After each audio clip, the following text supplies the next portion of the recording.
Avertissement. Les commentaires mentionnés dans Ultra Santé ne sont pas la responsabilité ou l'opinion de Télénation. La présentation de ce balado est rendue possible grâce à la collaboration de Télénation dans le confort de votre foyer. Bonne émission.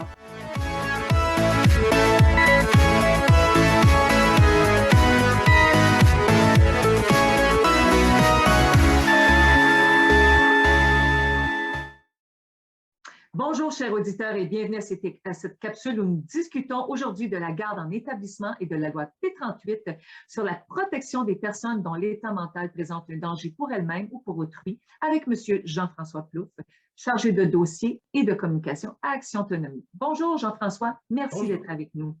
Ça me fait plaisir. Jean-François, merci. Jean-François, nous savons qu'une personne a généralement le droit de refuser d'être gardée en établissement. Cependant, la loi permet, dans ces cas spécifiques, de forcer une personne à aller en établissement ou à y séjourner contre son gré. Jean-François, parle-moi de la privatisation de la liberté du patient et des conséquences qui en découlent.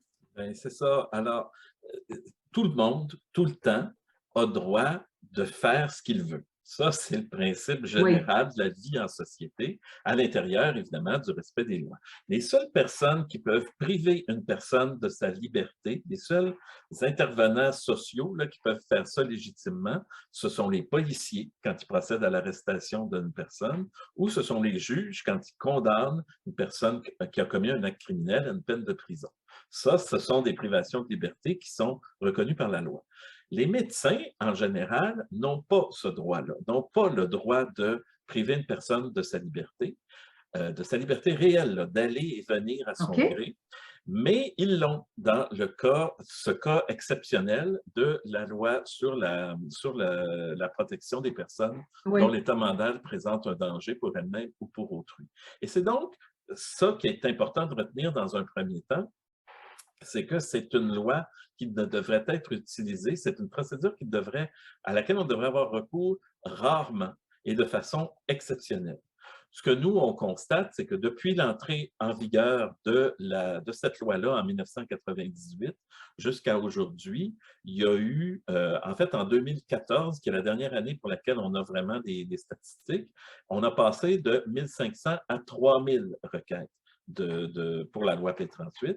Et on nous parle avec la pandémie pour l'année 2021-2022, il se peut que ça ait monté jusqu'à 10 000 requêtes qui ont été présentées au tribunal.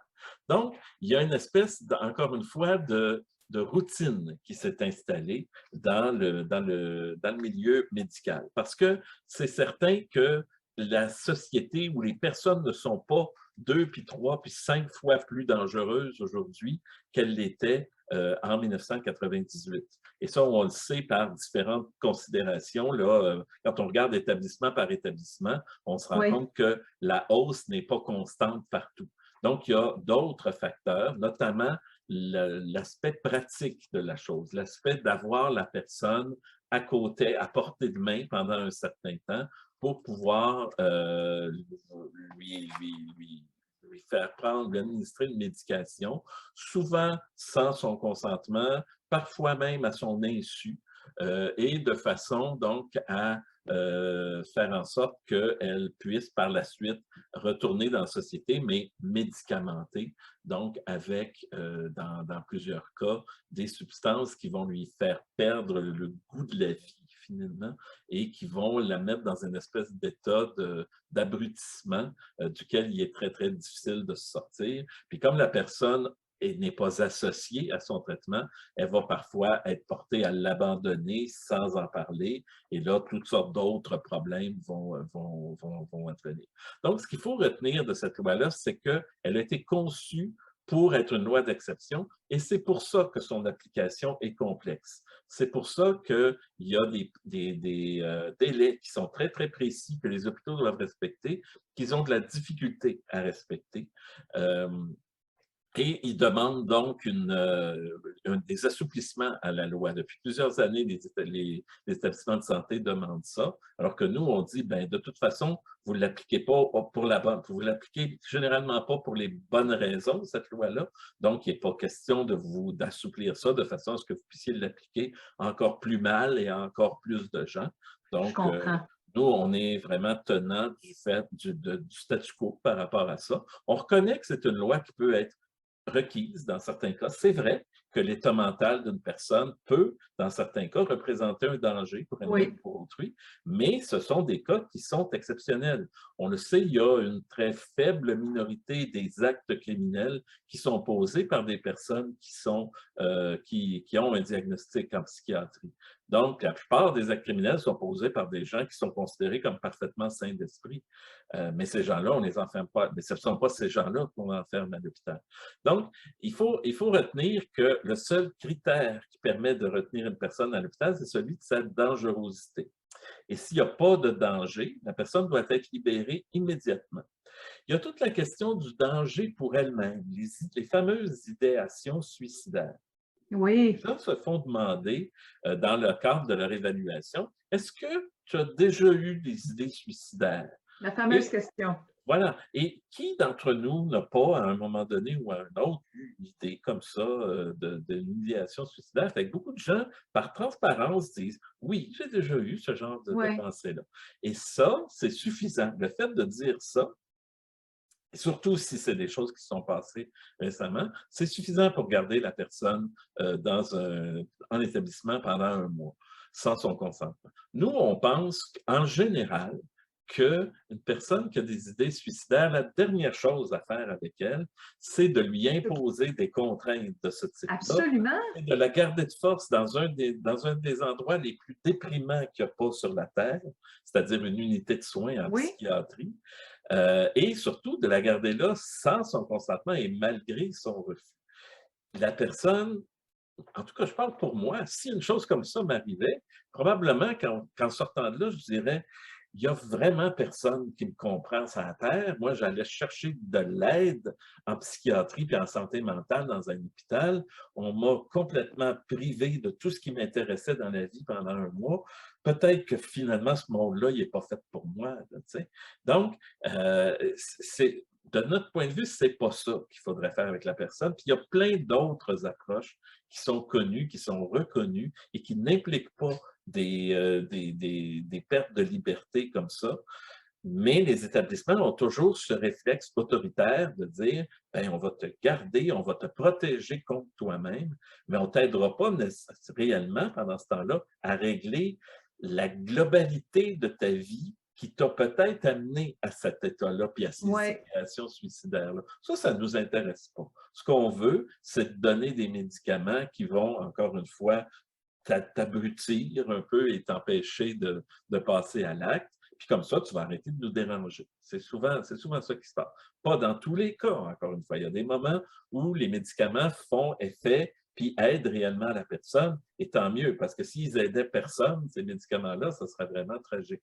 Donc, ils aident une certaine catégorie de gens, puis bravo pour eux. Mais il y a des personnes chez qui il faut reconnaître que ça ne fonctionne pas, et la psychiatrie institutionnelle n'a pas de solution de rechange, si ce n'est l'autoritarisme et la privation de liberté et l'infantilisation des personnes. On parle d'infantilisation, Jean-François, mais moi, j'ai déjà vu, on robotise les émotions, on robotise l'être humain au complet.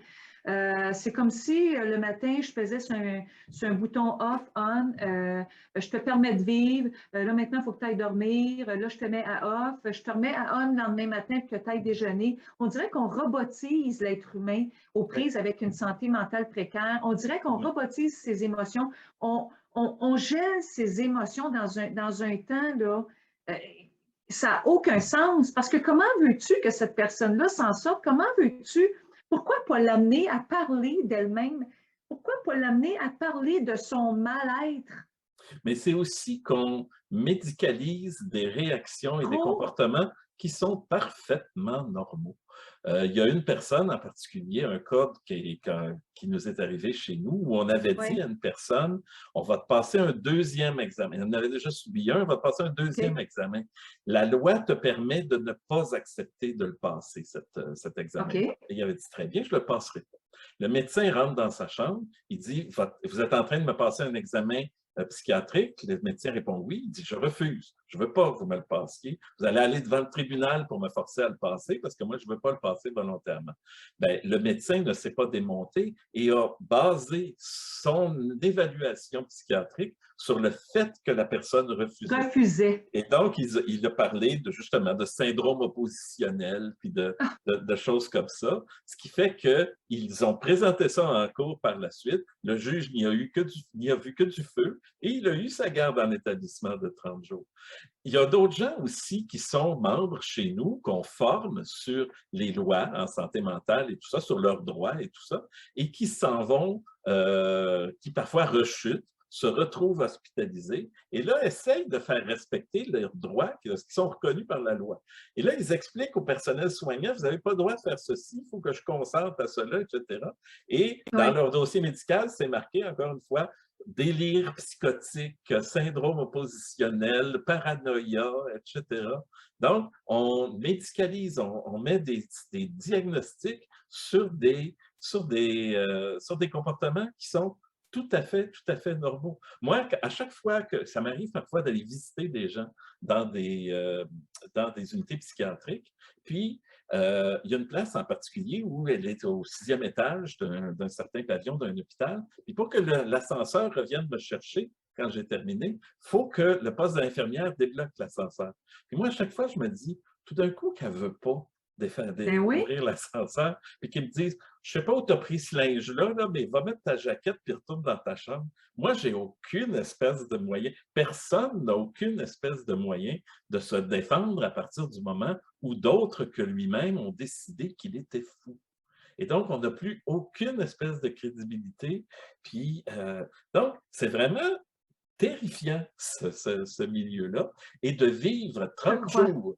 Encore là, une fois, quand on a des fragilités émotionnelles réelles, puis qu'on est forcé de vivre 30 jours dans un endroit qu'on n'a pas choisi, dans un endroit déprimant, puis austère comme celui-là, et qu'on ne veut même pas mettre le nez dehors des journées comme aujourd'hui, au mois de juin, où il fait si beau, on ne peut pas aller dehors. Les gens, les fumeurs, se font imposer un arrêt tabagique brutal contre leur volonté.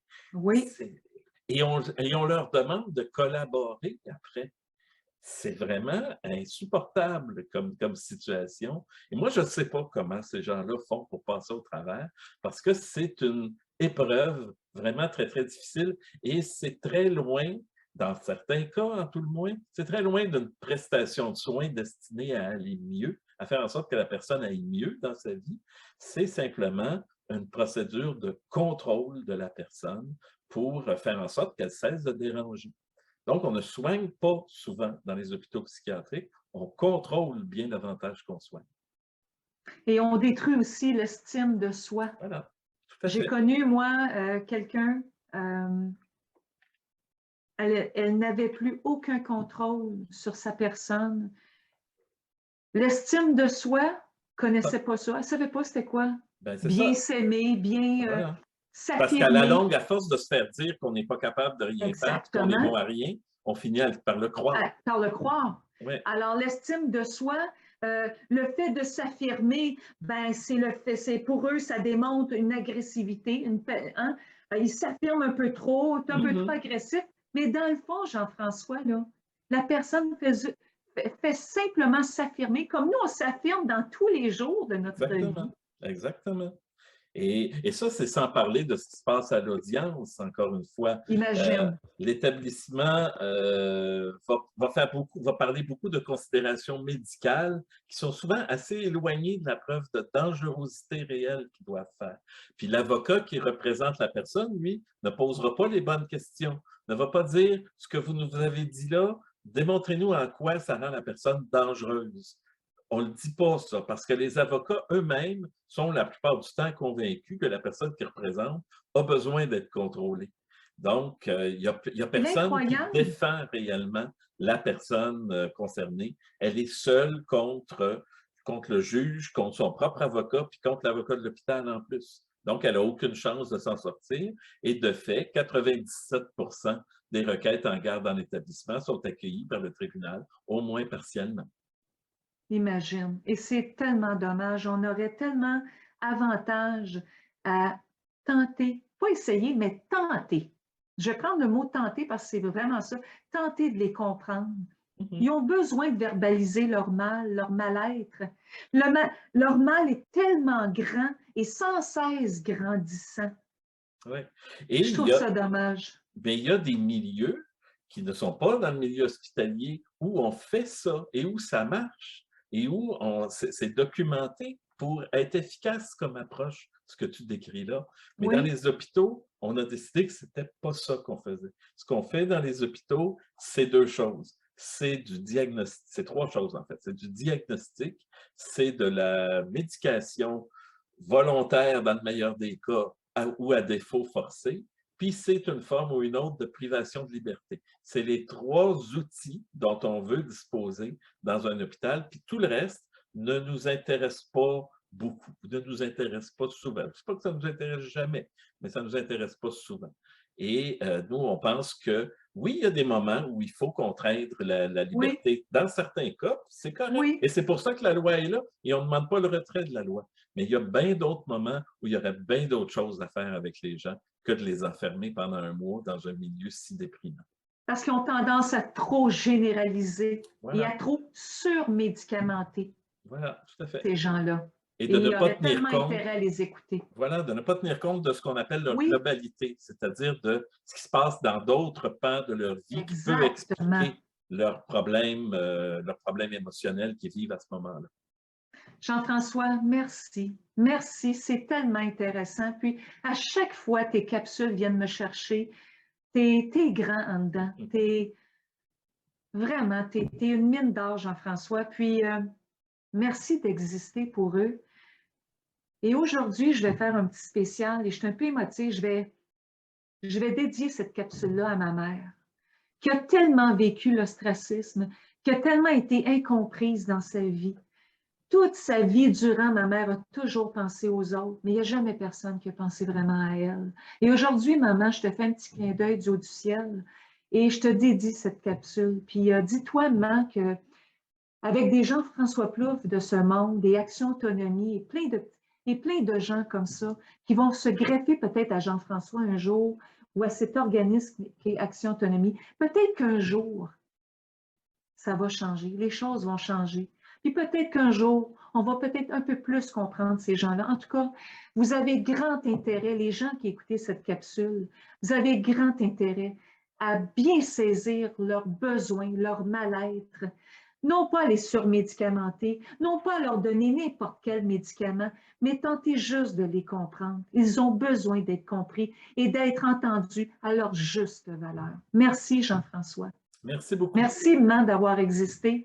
Merci de m'avoir donné cet humanisme et cette force à comprendre ces gens-là. Merci, Jean-François, je te porte dans mon cœur. À bientôt. Merci. Chers auditeurs, voilà qui termine notre émission, cette fameuse émission, où à chaque fois que je reçois Jean-François, j'en ressors, mes ailes sont grandement déployées et c'est peu dire. Merci, encore une fois. Je vous donne rendez-vous à une prochaine et d'ici là, je vous le dis, puis je vous le demande, portez-vous bien, mais surtout, croyez en vous et prenez bien soin de vous. Mon père a été laissé à lui-même à l'hôpital. Il est tombé, puis il s'est cassé la hanche. Pas de bain pendant 2 semaines. Je pense qu'on appelle ça de la maltraitance. Ils se sont trompés dans ma médication. Le Conseil pour la protection des malades a pour but de protéger les usagers du réseau de la santé en vous donnant de l'information sur vos droits et des services comme de l'assistance juridique et des moyens de vous défendre. Le Conseil pour la protection des malades. Consultez-nous. Vous pouvez même devenir membre. Pour connaître l'envers de la médaille dans les CHSLD, lisez « Vous étiez là pour moi ». Merci.